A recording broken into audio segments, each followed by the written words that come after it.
Donc aujourd'hui, vous êtes sur un GAEC, donc un GAEC à 2 associés. On a 240 hectares en polyculture élevage principalement.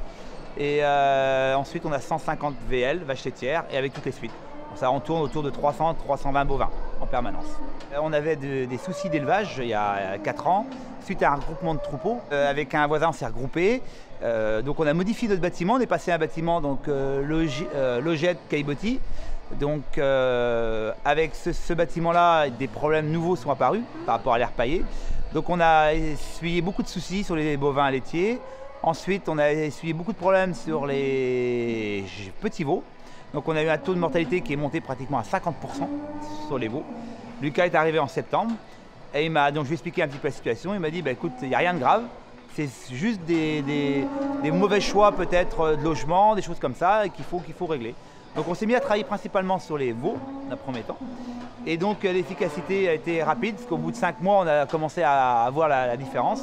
Et aujourd'hui, on est rendu à avoir 7-8 mortalités par an sur 150 bovins, 150 vélages. Donc on est venu très bien.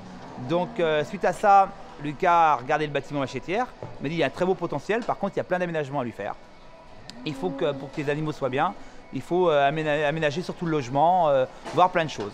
Donc on a commencé, il m'a parlé du système un petit peu, donc Happy Vet pour eux et Happy Farmer pour les éleveurs.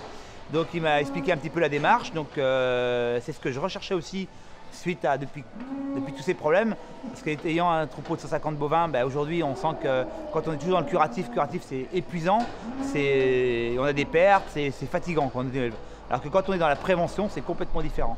Donc le système préventif, c'est ce que je recherchais, surtout avec le rama salarié, on cherchait vraiment ça. Donc il nous a expliqué, on était vraiment satisfaits, donc il a dit on va travailler.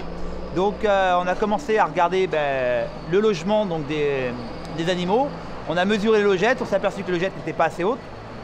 Donc pour que les vaches soient bien debout, on les voit là, mais aujourd'hui elles sont quand même bien mieux. Donc un confort au niveau de la logette. Ensuite au niveau de l'auge, on n'avait que des cornadis, donc on a acheté un bol mélangeur pour travailler avec une ration bien plus mélangée qu'avant. Et on a enlevé les cornadis, et donc ça c'est pas très vieux, c'est 1 an. Pour éviter aussi le confort, parce que les problèmes du cornadis, c'est que les animaux ont tendance à chercher très loin, et on a des problèmes sur les hanches avant, et toujours des bêtes qui poussent avec les pattes arrière, donc souci des problèmes de pattes. Donc on a résolu pas mal de problèmes aussi avec ça. Et au mois de mars, le 7 mars, on a réussi à couper le cheptel en 2, donc on a 2 lots, un lot de 88, un lot de 68 vaches. Et comme ça, au moins aujourd'hui, on a aussi beaucoup moins de problèmes à la salle de traite, on a beaucoup de moins d'attente. Donc les améliorations sont là. Le premier mois, quand on a eu coupé le cheptel avec les améliorations faites, on a gagné 2,5 litres par vache. Donc là, ça a été tout de suite vu et c'est payant. On est vraiment dans cette démarche-là. Alors je ne suis pas encore Happy Farmer, mais c'est l'objectif. Donc je pense qu'il y a quelqu'un qui doit passer pour faire une audition et puis voir si on obtient le Happy Farmer ou pas. Mais bon, c'est l'objectif de l'obtenir de toute manière. Si les animaux sont heureux, ils sont dans un confort tranquille. Je pense que moi déjà derrière, je serai aussi heureux. Je pense que quand on va au travail et puis qu'on a toujours une boule au ventre, que les animaux ne sont pas bien ou on sait qu'on a des soucis, c'est déjà pour moi humainement c'est compliqué.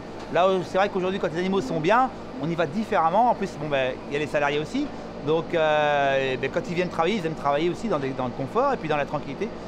Je pense que si avoir des animaux en bonne santé, c'est aussi une bonne image de se donner. On ne fait pas n'importe quoi avec les animaux, c'est pas uniquement des machines, c'est pas uniquement là pour faire elles sont là pour faire du lait bien sûr pour qu'on gagne notre vie, mais c'est prendre soin parce que derrière il y a des coûts.